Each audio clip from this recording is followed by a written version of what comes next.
નમસ્કાર, હું છું ગોપી ગાંગર અને આપ જોઈ રહ્યા છો નિર્ભય ન્યૂઝ. આપણી સાથે અત્યારે વડગામના ધારાસભ્ય જિગ્નેશ મેવાણી જોડાયા છે. જિગ્નેશ મેવાણીને એક દિવસ માટે વિધાનસભામાંથી સસ્પેન્ડ કરી દેવામાં આવ્યા હતા. મુદ્દો હતો નકલી કચેરી આવી, પહેલા નકલી ત્યારબાદ અદાલત આવી અને પછી નકલી જેલની વાત કરી હતી જિગ્નેશ મેવાણીએ. જિગ્નેશભાઈ પાસેથી જ સમજીએ કે નકલી જેલની જે આખી વાત છે. જિગ્નેશભાઈ, તમે એને વિધાનસભામાં કયા મુદ્દા સાથે વાત કીધી હતી અને સાથે સાથે બિલના જે ખર્ચની વાત છે કે જેની અંદર બિલ પણ જેને કહી શકાય કે 2 લાખના બિલને 2 કરોડના બિલમાં શિફ્ટ કરી દેવામાં આવ્યું. શું આખો મુદ્દો હતો? બેસિકલી ભારતીય જનતા પાર્ટી 156 સીટો લાયા બાદ એટલી બધી છાકટી અને એટલી અહંકારી બની ચૂકી છે કે ગુજરાતમાં ચારે બાજુ ધુપ્પલ ચાલે. નકલી પીએસઆઈ, નકલી પીઆઈ, નકલી ડીવાયએસપી, સીબીઆઈ નો અધિકારી નકલી, નકલી કચેરીઓ, નકલી સિંચાઈ વિભાગ, નકલી અદાલત, નકલી જજ, માતાજીના મંદિરનો પ્રસાદ નકલી, નકલી ટોલ નાકા. આ છતાં ભારતીય જનતા પાર્ટીના પેટનું પાણી હલતું નથી. ભૂપેન્દ્રભાઈ એ ગુજરાતની વિધાનસભાનું મકાન બન્યું ત્યારથી આજ દિન સુધીના તમામ મુખ્યમંત્રીમાંના એકમાત્ર મુખ્યમંત્રી ભૂપેન્દ્રભાઈ છે જેના મુગટ પર આટલી નકલી કચેરી રૂપી મોર પિંચ લાગેલા છે. આવો રેકોર્ડ બીજા કોઈનો નથી. તો એની જે શરમ હોવી જોઈએ કે હવે ગુજરાતમાં કોઈ સંજોગમાં એક પણ નકલી કચેરી ખોલવાનું કોઈ વિચારી નહીં શકે એવું સજળબમ અમે ગવર્નન્સ શાસન આપીશું, પણ એવી કોઈ જ રાજ્ય સરકારની કમિટમેન્ટ નથી. મને માહિતી એવી મળી કે રાજ્ય સરકારના શહેરી વિકાસ વિભાગ અંતર્ગતની રેરાની ઓફિસ, જેને કહેવાય ગુજરાત રેગ્યુલેટરી ઓથોરિટી જે છે બિલ્ડર્સ માટેની, એ ગુજરેરાની કચેરીની અંદર એવી જોગવાઈ છે કે તમે બિલ્ડર છો અને હું કસ્ટમર છું, મેં તમારી પાસેથી મકાન ખરીદ્યું અને તમે મને ચોક્કસ પ્રકારની બાહેધરી આપેલી કે વેલ ફર્નિશ્ડ મકાન હશે, મકાનની અંદર આવી એવી સુવિધાઓ હશે, પણ તમે એનું જો પાલન ન કરો તો હું તમારી વિરુદ્ધમાં ગુજરેરાની કચેરીમાં ફરિયાદ કરું. તમારે આવીને જવાબ આપવો પડે. હું મારો પક્ષ મૂકું, તમે તમારો પક્ષ મૂકો અને કોર્ટની માફક એમાં ટ્રાયલ ચાલે. એ ક્વોસાઈ જ્યુડિશિયલ બોડી છે, પણ એમાં જજને એવી સત્તા છે તમને આર્થિક દંડ પણ કરી શકે અને સિવિલ પ્રિઝનમાં પણ મોકલી શકે. હવે સિવિલ પ્રિઝનમાં એવી જોગવાઈ છે કે રાજ્યની સરકાર પોતાની સગવડતાના કોઈ પણ રૂમને, કોઈ પણ કચેરીને, કોઈ પણ ઓફિસને નોટિફાઈડ કરીને સિવિલ પ્રિઝન બનાવી શકે, પણ એમાં રાજ્યની સરકારની નું નોટિફિકેશન હોવું જોઈએ. આવા કોઈ નોટિફિકેશન વગર, ગેજેટમાં એની એન્ટ્રી કર્યા વગર બિલ્ડરો સાથે તોડ કરવાના બદ આશયથી ગુજરેરાની કચેરીમાં વર્ષ 2022-23માં 7મા માળે એક આખી ઇલીગલ જેલ ઊભી કરી અને દિવસોના દિવસો સુધી ત્યાં બિલ્ડરો અને રિયલ એસ્ટેટના ડેવલપર્સને ગેરકાયદેસર રીતે એમાં ગોંધી રાખ્યા. અને હદ તો એ છે કે એ કચેરીમાં, ગુજરેરાની કચેરીના એક ખૂણામાં 3x3 નું નાનકડું જે ક્યુબિકલ હોય, તમારી ઓફિસમાં હું આવેલો છું કે તમારો સ્ટાફ પત્રકારોને એડિટર બેસતા હોય છે નાનકડા ક્યુબિકલમાં 3x3 ના, એ ક્યુબિકલની અંદર એક બિલ્ડરને 72 કલાક સુધી ગોંધી રાખ્યો. એને કાર્ડિયાક અરેસ્ટ થઈ જાય એવી એની સિચ્યુએશન થઈ ગઈ, એને સફોકેટ થઈ ગયેલો, એ માણસ ગુંગળાઈ ગયેલો. એ જ પ્રમાણે બીજો એક બિલ્ડર, એને 500 ડાયાબિટીસ થઈ ગયું, કદાચ એનું મૃત્યુ થઈ જાત. અને આ બધું શેના માટે? બરાબર બિલ્ડરોનું નાક દબાવો તો મોં ખોલે અને ગજવા ઢીલા કરે અને લાખો કરોડોના બંડલ એ ગુજરેરાના 2 ભ્રષ્ટ મામલતદાર અને 2 ભ્રષ્ટ આસિસ્ટન્ટ કલેક્ટર કક્ષાના અધિકારીઓ, જે 4 જણા એકબીજાના મેળાપીપળામાં આ નકલી ઇલીગલ જેલ ચલાવતા હતા, એમના ગજવા ભરે. એના માટે આખો કારસો રચાયેલો. અને રાજ્યની સરકારના top most, senior most bureaucrats આનાથી અવગત હતા. અનિતા કરવાલ, નિવૃત્ત આઈએએસ અધિકારી, એ જયારે ગુજરેરાના ચેરપર્સન વર્ષ 2023ના અંત ભાગમાં બન્યા ત્યારે એમણે આ કચેરી બંધ કરાવડાવી, એમણે જેલ બંધ કરાવડાવી. પણ જો કચેરી ઇલીગલ હતી તો જ બંધ કરી, અને જો કચેરી બંધ કરી તો સવાલ થાય આ શરૂ કોણે કરી, કયા આશયથી શરૂ કરી, કોના આદેશથી શરૂ કરી. અને સિવિલ પ્રિઝન હોય બેન, તેમાં સુપ્રિન્ટેન્ડન્ટ હોય, જેલર હોય, મેડિકલ ઓફિસર હોય, એનો ગેટકીપર હોય, કશું જ નહીં.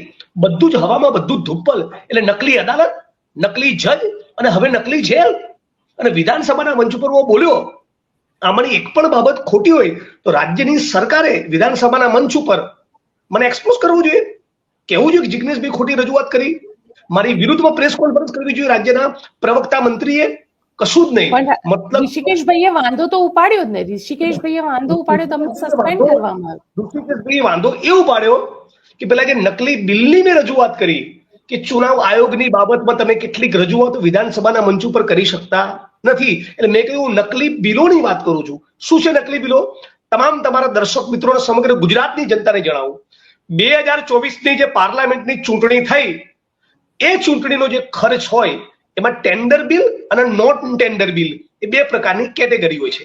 હવે એમાં મંડપ, ખુરશી, ભોજનનો ખર્ચ, આવા વિવિધ ખર્ચ હોય છે, મોટા ભાગે ટેન્ડર તરીકે. પણ અચાનક કોઈ કારણસર 10 પેન ડ્રાઈવ લેવાનું થાય કે 10 સ્ટેપલર લેવાના થાય કે 100 જેલ પેન ખરીદવાનું થાય તો ટેન્ડર પણ ના હોય, એ નોન ટેન્ડર બિલ તરીકે મૂકી શકાય. પણ આ બધો જ પૈસો ભારતના અને દેશના અને ગુજરાતના નાગરિકોના ટેક્સનો પૈસો છે, એટલે બધાની સ્ક્રુટિની થવી જોઈએ, એના ચેક્સ એન્ડ બેલેન્સીસ હોવા જોઈએ, એની એકાઉન્ટેબિલિટી હોવું જોઈએ, એનું ઓડિટિંગ થવું જોઈએ. એટલે ગાંધીનગરમાંથી પત્રો લખાયા. કોને? દાહોદ, પંચમહાલ, ભરૂચ, છોટાઉદેપુર, ગાંધીનગર, જામનગર અને પોરબંદરના કલેક્ટરોને. શું લખ્યું? મુખ્ય નિર્વાચન આયોગ, ચીફ ઇલેક્ટોરલ ઓફિસરની ઓફિસમાંથી એવા પત્રો ગયા કે તમે જે બિલો સબબ નાણાં અમારી પાસે માંગી રહ્યા છો, ચૂંટણી ખર્ચના જે પૈસા માંગી રહ્યા છો, એ ગળે ઉતરે એવા બિલો નથી. એટલે મેં વધારે ફંફોસ્યું અને ખણખોદ કરતા મને ખબર પડી કે પાલનપુરમાં 20 લાખના મંડપનો જે ટેન્ડર થયું હતું એ માણસે મંડપ લગાવ્યો, ચૂંટણી દરમિયાન લાગ્યો, ચૂંટણી પતી ગઈ તો 20 લાખનું બિલ એનું મંજૂર થવું જોઈએ. એના બદલે આ મહાશયે કેટલું બિલ મૂક્યું? ફરી તમારા દર્શક મિત્રોને જણાવું, 20 લાખના મંડપની સામે પોરબંદરની લોકસભાની ચૂંટણીમાં જે એજન્સીને, જે કંપનીને મંડપનો ઠેકો કોન્ટ્રાક્ટ મળેલો, એને 20 લાખના મંડપની સામે ₹2,96,00,000નું બિલ મૂક્યું. તમે પાલનપુરની વાત કરો છો કે પછી પોરબંદરની વાત કરો છો? પોરબંદર. ઓકે, પોરબંદરની અંદર, પોરબંદરની અંદર, પોરબંદરમાં આ 20 લાખના મંડપની સામે ₹2,96,00,000નું ટેન્ડર મૂક્યું. હવે ધારો કે તમારું જ બેન ટેન્ડર હોય અને 20 લાખ રૂપિયાનું તમે કામ કરેલું હોય અને હું કલેક્ટર હોઉં તો તમને કેટલી બીક લાગે? કેટલું તમે આ સાહસ કરી શકો 3 કરોડનું બિલ મૂકવાનું? મતલબ કે કલેક્ટર સાથે કંઈક સેટિંગ થયેલું હોવું જોઈએ કે સાહેબ આમાંથી તમારા આટલા, મારા આટલા, ભલે મારો ખર્ચો 20-25 લાખ થયો, તમે તારા કરોડ, 1.5 કરોડ, 2 કરોડ, 2.5 કરોડ સરકારમાંથી મંજૂર કરેલા આવો, બાકીનું 50-50 કરી લઈશું. આવો ધંધો થયેલો હોવો જોઈએ. એટલે પ્રિવેન્શન ઓફ કરપ્શન એક્ટ હેઠળ આની ઇન્ક્વાયરી થવી જોઈએ. આ ક્રિમિનલ કોન્સ્પિરેસી છે, રાજ્યની તિજોરીને લૂંટવાની, તમારા અને મારા રાજ્યના નાગરિકોના ટેક્સના પૈસામાંથી ઉચાપત કરવાનું આ ષડયંત્ર છે.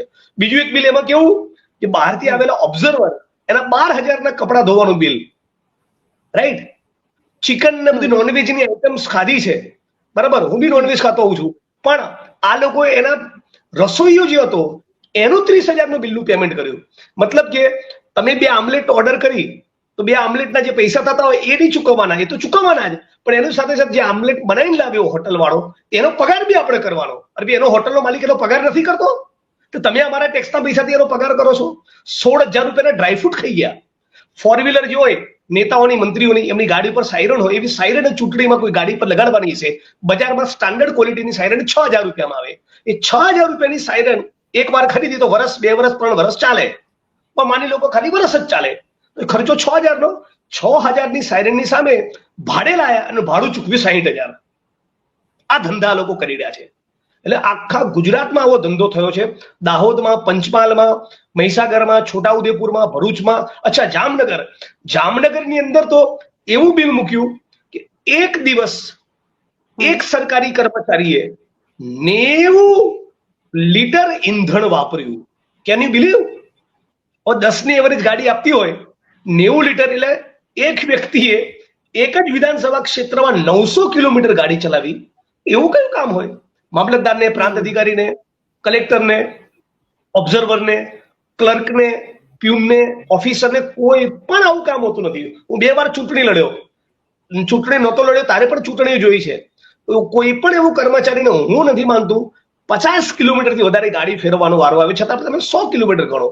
90 લીટર ઈંધણ એક દિવસમાં વાપર્યું, મતલબ કે 900 કિલોમીટર ગાડી ચલાવી, મતલબ કે માણસ 24 કલાક રાત દિવસ ગાડીની અંદર જ હતો. એટલે કદાચ શૌચ ને સ્નાન પણ ગાડીમાં જ કર્યા હશે. How is it possible? એટલે આવા જે નકલી બિલો અને નકલી જેલ આ વિધાનસભાના ફ્લોર ઉપર એક્સપોઝ કર્યા પછી પણ આ રાજ્યના મંત્રીઓ જવાબ આપતા નથી.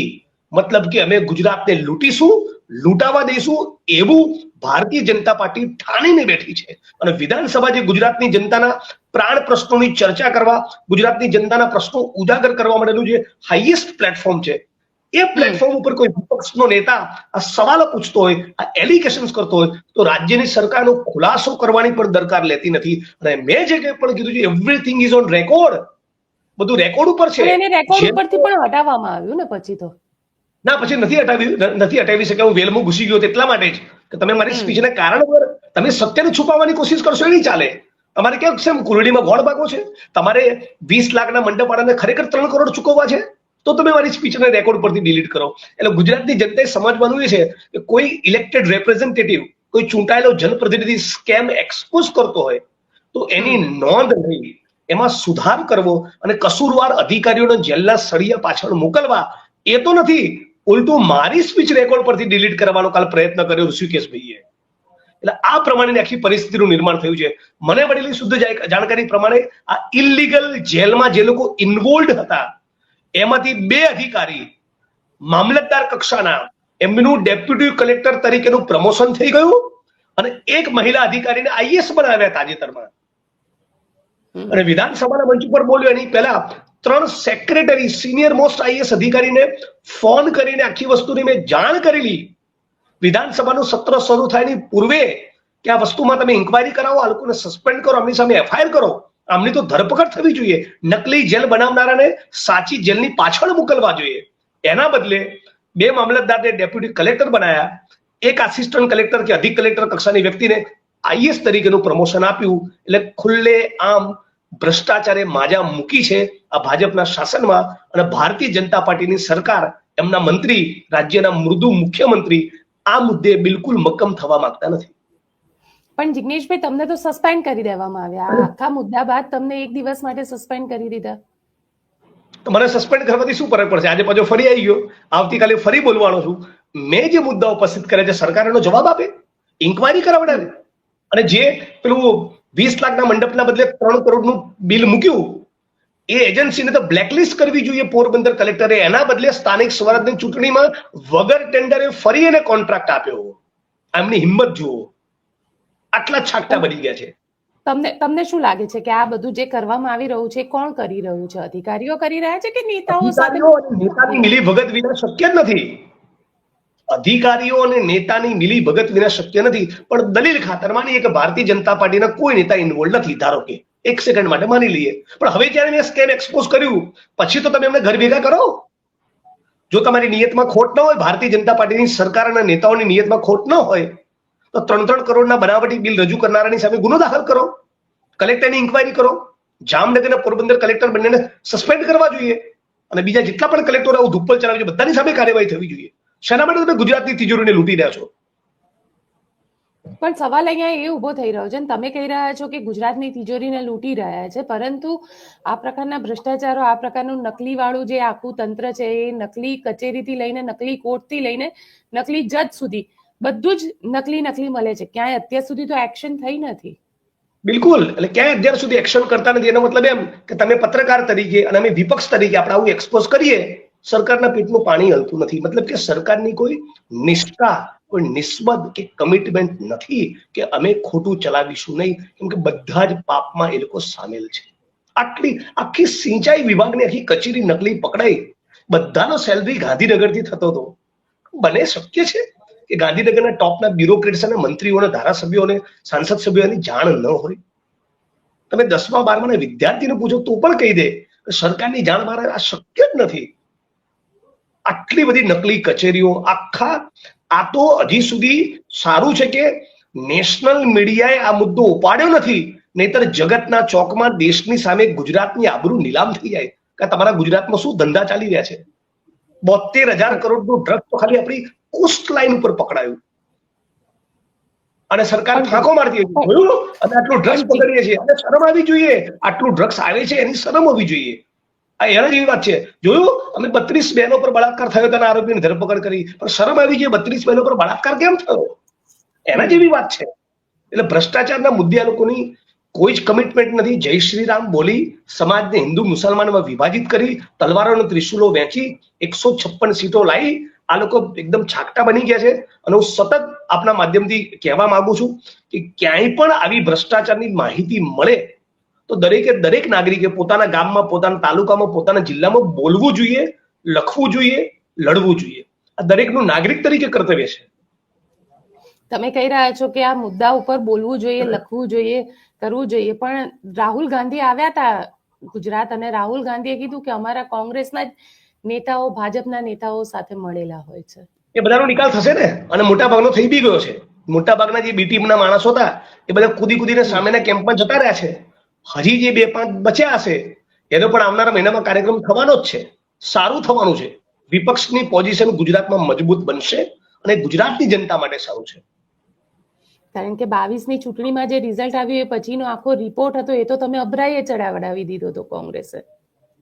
બિલકુલ. એટલે એ જે રિપોર્ટ સભરાઈ ચડી ગયા છે, જે માણસોને અત્યાર સુધી, ખોટા માણસોને અત્યાર સુધી ટોલરેટ કર્યા, ક્યાંક અમે એનું જ પરિણામ ભોગવી રહ્યા છે. એ જ રાહુલ ગાંધી નુક્તેચીની કરી.